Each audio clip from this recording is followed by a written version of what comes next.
You're listening to Death of the Reader. Flex and Herds here for your Murder Mystery World Tour, and we are here in our second week discussing Sophie Hannah's Hercule Poirot's Silent Night, chapters 12 to 28, or is it 13 to 28? Either way, 13. It's to 28. Well, you don't need to remember the chapter title because it's Inspector Mackle's own two hands to 28. What an opening. What an opening sequence that chapter was. Oh my gosh. I really wanted to put that in the first week because I just couldn't wait to talk about Inspector Mackle and what a fantastic character he is. But what an opening. Inspector Mackle is great. Trumped only slightly by Cynthia Catchpool for the most insane character in this book. Yeah, he fulfills the role of like the incompetent policeman Bobby character, but Sophie Hannah is clearly only including him so that she can just make fun of him as much as possible. Yeah. Like literally there's incompetence and then there's just blind, willful stupidity. Ignorance. Yeah. Like he suspects someone, and to be fair, this is an approach you can take to murder mysteries, but he believes that the character with the strongest alibi is the most likely to have committed the crime because there are 32 people. Yeah, I really loved how Sophie Hannah did not wait a single second to point out exactly what was wrong with that floor. You know, Mackle says, "Oh yeah, at the nightclub he owns, all of the guests said this. Said that they know what him. possible man would have this many people to provide an alibi for him?" said Inspector Mackle. Yeah.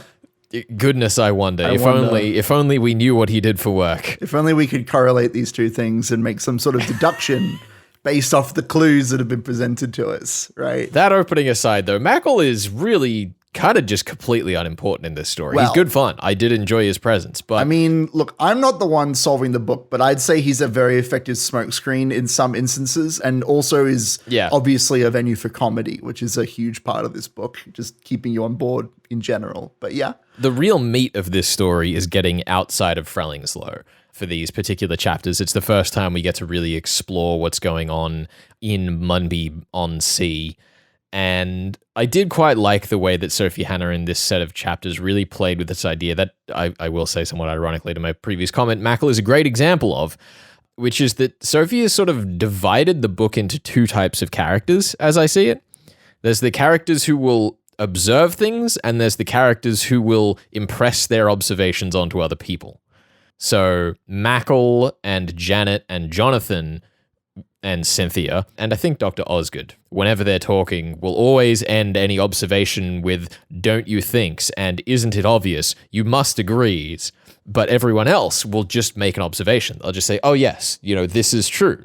There's very clearly defined separation of who has facts to share and who has a perspective on the world that they wish everyone shared. I think it actually was Dr. Osgood talking with Catchpool because he's taken up decorating Christmas trees as an avenue for collecting information from the people who would, as you say, come up to him and talk to him and impress their opinions on him while he's trying to decorate these Christmas trees. Isn't Catchpool's narration through that section just wonderful? It's fantastic. There is a scene in which one of the many characters, they try to order Catchpool around, and the question of who's ordering around who is one that's kind of subtly moved into the story, like how Cynthia orders Poirot around, and Edward is always kind of thinking about how his family views him in the shadow of Poirot.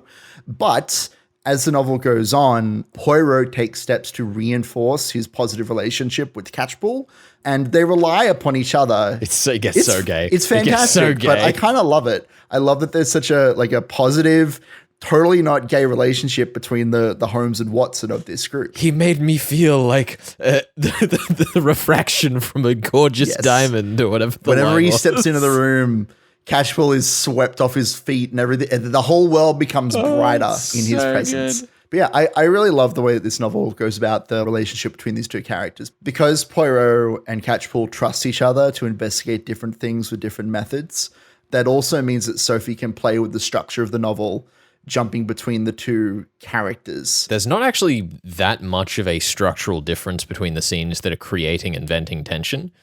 When Catchpool is decorating the first tree with Jonathan and Janet, it feels like he's under pressure. But then when we get to the scene with Douglas and Maddie shortly thereafter, it doesn't actually feel like there's as much tension there, even though what they're saying is more or less the same.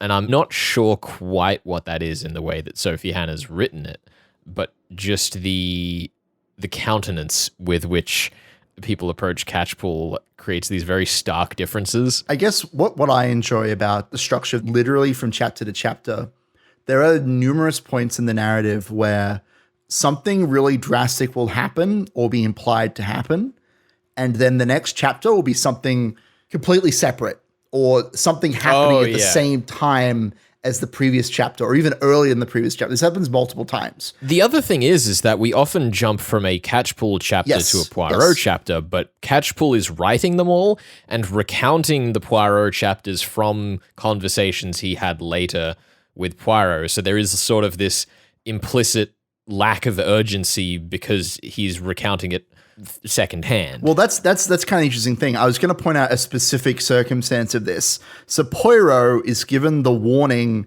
He's told that Arnold is missing, which is obviously a big problem because we're pretty sure that Arnold's about to be murdered. And in this instance, we find out that he hasn't been killed quite yet. He's still running around being his normal jolly self. But we get the word Arnold is missing. We cut back to Catchpool for an entire chapter, and then the first several pages of the following chapter where Poirot actually returns. Jumping from one mispronunciation to the other. Exactly. But when Poirot actually returns to where Catchpool is, which is assumedly where the action is going to take place, Catchpool, in his narration, takes the time to say, and then Poirot told me about all of the things that had happened to him. And here's what I think about the things that happened to him. Oh, and actually, Arnold isn't missing at all. Like, yes, this back and forth between creating, oh no, Arnold's been killed. Arnold both wasn't missing at all and was off doing perhaps one of the stupidest things a smart person has done. And we use that tension and relief sort of cycle between the chapters to create this big meta joke where like things are always about to happen, but things happen very infrequently.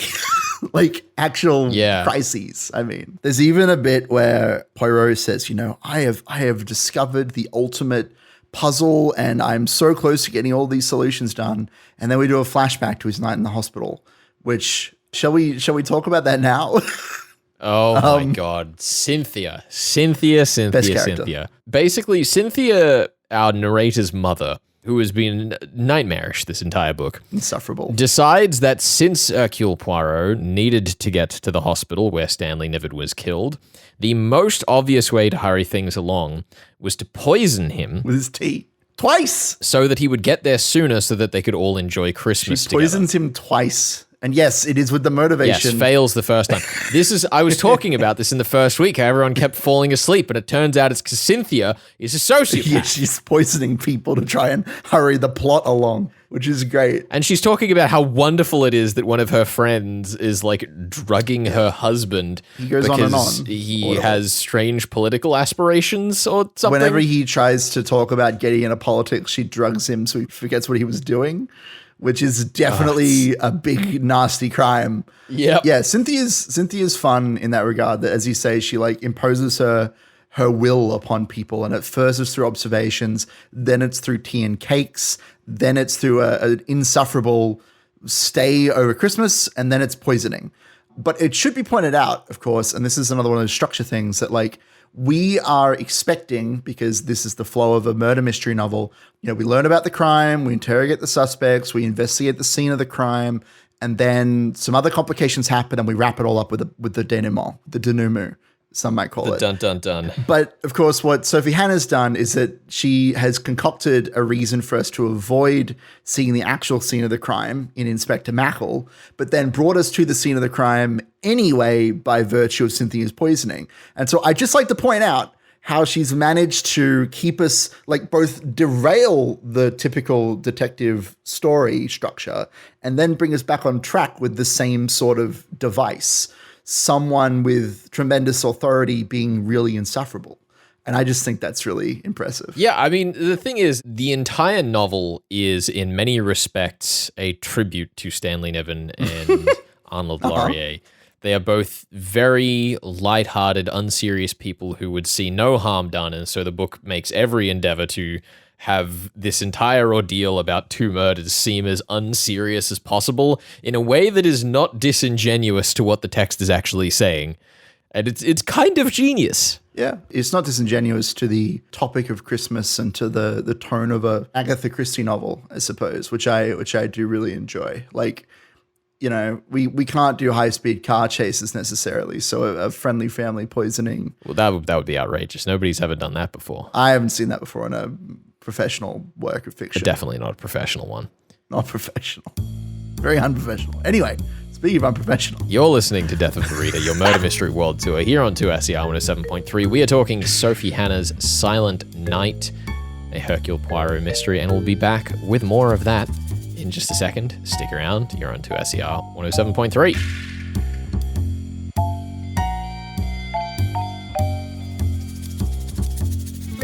You're listening to Death of the Reader. Flex here with you now. A couple of Saturdays ago, Melbourne's Rising Sun Hotel was host to the Sisters in Crime Australia Scarlet Stiletto Awards. It's a short story competition that fosters in the next generations of Australian crime writing. And it's also just a great opportunity for women all around the country to put their storytelling chops to the test in our favourite genre. I spoke on Tuesday Drive earlier this week with Lindy Cameron, who is a national co-convenor for Sisters in Crime Australia and has been since its founding, and also is the head honcho over at Clan Destine Press. I'll throw you over to past me. Enjoy. Lindy, it's wonderful to have you on the show. Welcome to 2SER. Thanks for having me.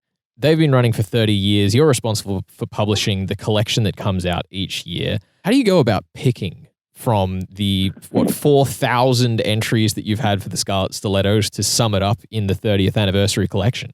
Every year, this year we had a record 250 stories entered just for this year alone. And there's a series of judges. There's 5 of the conveners, current conveners, and a couple of extra judges who share the entered stories amongst ourselves to arrive at a long list. And then that long list is taken away for the weekend to a place by the beach where we feel like the famous 5 because there's only 5 of us drinking coffee and wine and eating lots of stuff while we run up a short list. And that's how we arrive at the awards that we presented on Saturday night. But as you say, we've been doing that for 30 years for a grand total of over 4,500 stories read over that 3 decades.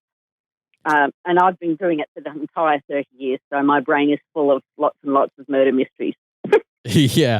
You were saying to me just before we came on air that the winner of the 30th anniversary prize, Romani Rekowitz, yeah. Rekowitz, did the same thing for the 30th anniversary that the winner of the first prize did. Tell me a bit more about that.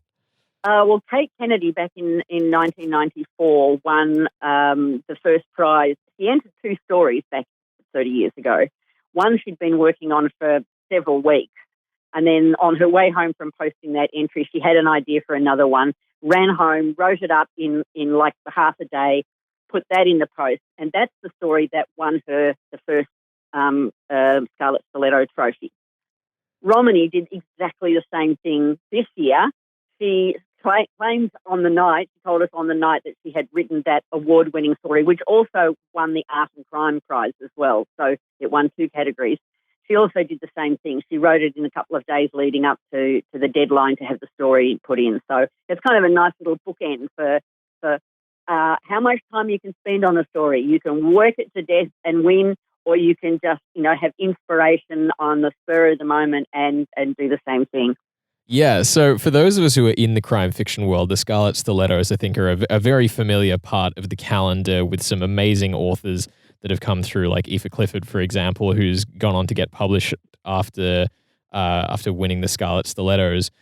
I guess for those who aren't familiar, can we tell me a little bit about the significance of Sisters in Crime Australia and the Scarlet Stilettos for finding the new faces of talent in Australian crime writing?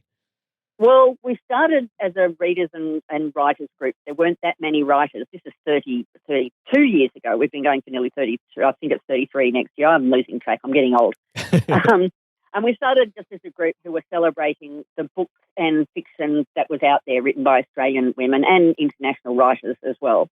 But after a couple of years, we decided we've got to do something about increasing the numbers of, crime writers, women crime writers who are in Australia.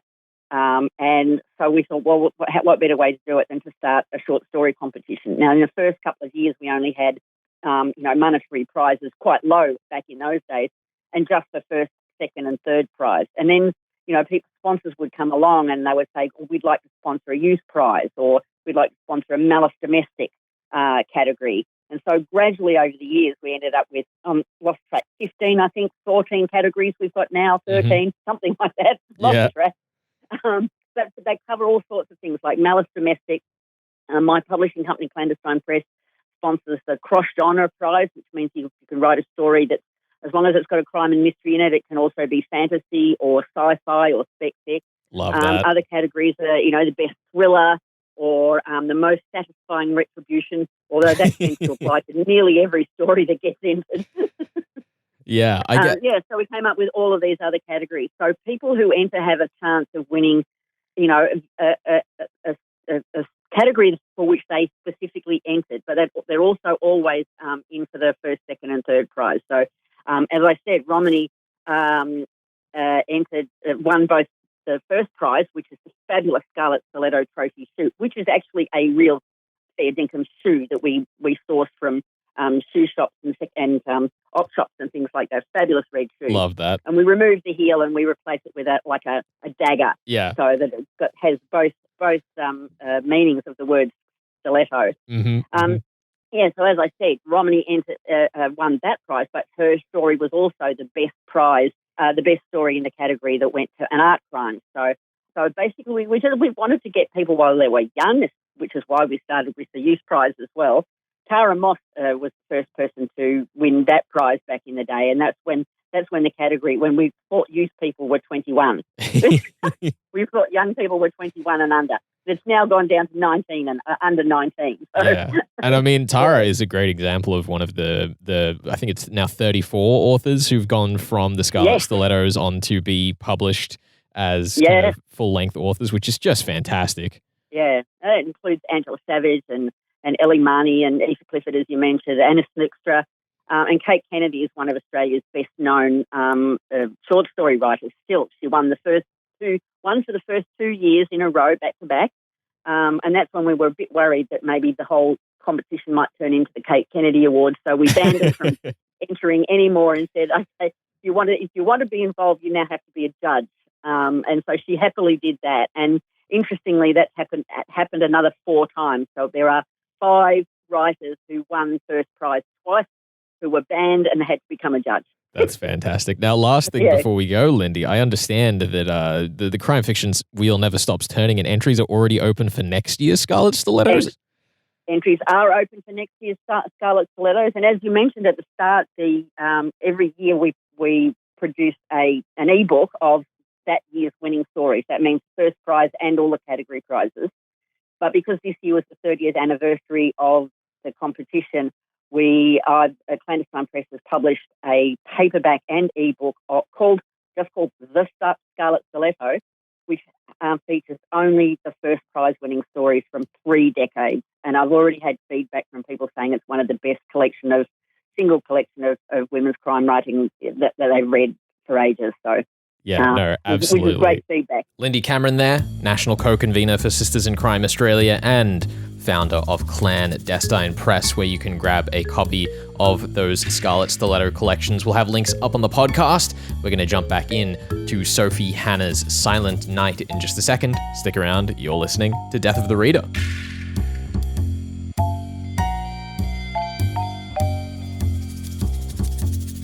You're listening to Death of the Reader. Flex and Herds here for your Murder Mystery World Tour, and we are here in our second week discussing Sophie Hannah's Silent Night from chapters 13 to 28. I am in the hot seat. How hot you feeling? I was more wrong than I expected from the first week. Oh my goodness. I'm fascinated. Are you referring to the Romeo and Rosalind stuff, or like the actual mystery that matters? Like, Well, a little bit. That I was obviously wrong about because I wasn't particularly confident, right? Like, first of all, I'm bad at dealing with romance mysteries. We know that. We've been doing this show for nearly 5 years, and I've yet to quite nail a romance plot.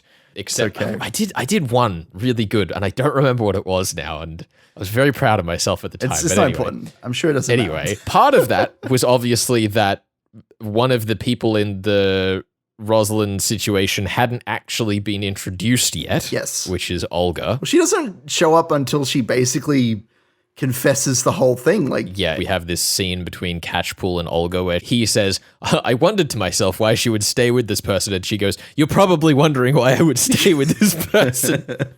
and yeah, we're all wondering the same question. But the other thing is I was pretty confident that Stanley Niven, despite being a happy man who no one would want dead, would actually be someone wanted dead in this story. But I don't actually think he had anything to do with it. You don't think that Clarence Niven wanted him dead so that he could steal his hospital bed and move it into the nightclub that he's running? That's not. No, you don't think that's the case? No. Well, I okay. mean, listen, they build those hospital beds out of sturdy metal, and you want to be able to keep your nightclub standing. That's really, you could make a whole club out of those beds. Well, yeah, what I'd said in the original theory that I posed was that our killer had wanted Niven dead because they were from their previous life. And I still think I'm right about that motive, but it wasn't Niven. Okay. Because the interesting thing we have is that Professor Burnett. Yep, Burnett. He points at two people in this story after he starts quoting his Bible passage differently.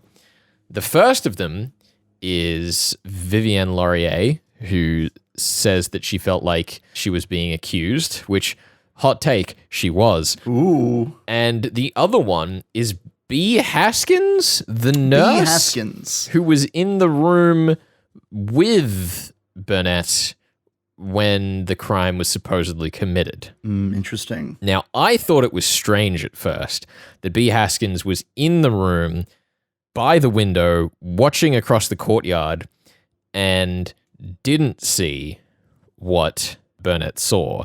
So I thought at first that we were actually pointing to B. Haskins as an accomplice. Okay. Still a little shaky on this, but what I actually think is happening, based on the scene where we go up to the room and Poirot is looking at the photos on the desk. After Arnold's been horribly murdered, yeah. Yes, after Arnold's been murdered, there are photos of everyone when they're younger and happier on the desk. And Catchpool explicitly doesn't notice something that Poirot does, and they're up to date on all the facts, so it has to be the appearance of someone in the pictures. So my guess is the reason that Burnett is pointing at B. Haskins is because she looks like Vivienne Laurier. Interesting. And that's what Poirot saw in the pictures. Now I will remind you, because I'm a fair host of this show, that I challenged you last week to find a clue that was unfair to Catchpool. Do you think that this is that clue? Do you think that this visual clue? That is indeed my claim. It took me a while, okay? It took me a while. You had to work your little grey cells to death. You're basically saying that Stanley was killed because he was in the wrong place at the wrong time. Pretty much. Do you think you can have a stab at what exactly the relationship is between B. Haskins and Vivienne Laurier? B. Haskins does say at the end of the last chapter we saw her in that she would tell us about some horrible, terrible story. Vivienne keeps talking about, and I pointed this out last week, that she lost her family at age 29. And I think that when she said she lost them, I think she was excommunicated for some reason. We have this entire stoush between Janet and Maddie, and because they are no longer pinned down by the cruel machinations of William Shakespeare, Yep. I want to say that they're actually meant to be a clue for Vivienne. Okay. Sort of history repeating itself sort of thing, like maybe part of the torment that she was experiencing when she killed Stanley Niven was reliving the drama that happened between her and perhaps her sister Beatrice. B. Haskins. Maybe. I'll tell you what. I'm going to completely derail you right now. You're saying that the whole like Laurier family was there together. Yes. And the order of events is that they go there to check out Arnold's room. Yep. Then they go in the room, and then they come out of the room. And they all say that they were there together and that everyone was totally focused the whole time, and the very silent mother who definitely hasn't been blending into the background while arguments go on this entire novel totally couldn't have been anywhere else. So somebody was holding the door open for her, but they didn't notice that she was away for a long enough time to kill somebody? I don't think they were holding the door open. I just think that it hadn't been shut. I guess that's enough interrogating you on the details of the specific moment. I think we've covered that murder enough. I guess why would Vivienne kill Arnold then, assuming that she's the same killer in both instances? Because this is something that was actually brought up in the opening of the book. Catchpool and Poirot were having an argument about the motive for the murders. I think this is the weaker part of the theory, obviously. And partially that's because the murder has only just happened, so we definitely don't have as much information on it. No, we don't. But I assume that the motivation is more or less the same. But why now is the question. Yeah, sure. Because her killing Arnold draws attention to the fact that it was someone in the house, which is already pretty obvious. Poirot is already there, so things are going to get solved. Puts herself at risk. Perhaps the paper flowers and such and the smashing of the window are an attempt to deflect, who actually did the murder, right? That's true. Or because the scene is set up as one of pleasantry and nostalgia, right? There are flowers there, family photos out on the desk. Was she realizing that the shackles were closing around her and wanted to have a final nice moment with Arnold? I feel like I have a good vibe on your theory at this point. I guess the only thing that I wanted to drill in on then is that question that Poirot and Catchpool talk about at the start of the book. So Poirot says, once the crimes were committed, subterfuge became necessary in order to evade justice. But I wonder, without the determination to keep the terrible secret at all costs, there would have been no motive to commit any murders at all. And Catchpool disagrees. Do you think that keeping this terrible secret hidden is the only motivation or the true motivation for these murders, or do you think it's something else? First of all, we can't prove Poirot wrong. I don't think Sophie Hannah has the ego. So you think that these murders were committed to keep a terrible secret hidden? I think so, but I think there's a catch. What I'm arguing is that she didn't want to be a part of her previous life, and that her previous life did end in betrayal, which is what I'm saying, that she was like excommunicated somehow from that family. And it's not necessarily a secret. She's been talking to everyone about her previous family life, right? As it is a contiguous life of hers. But there is a secret. Like, we know because we've read the prologue that there is a secret being kept yes, hidden. I know. I'm trying to figure out how Poirot is right, but Catchpool still has, like, I'm working through this, okay? I know you are. I'm enjoying this. Just want to make it clear. Won't you just figure everything out right now? What should happen? Poirot is right in that her life is contiguous and she was keeping secret that she was Haskins. Catchpool says that it's not a secret. Well, I don't know that he says that it wasn't a secret, but not that secrecy was the motive. That's a good point. I'm going to say that the motive is not necessarily that she's keeping the secret of who she was.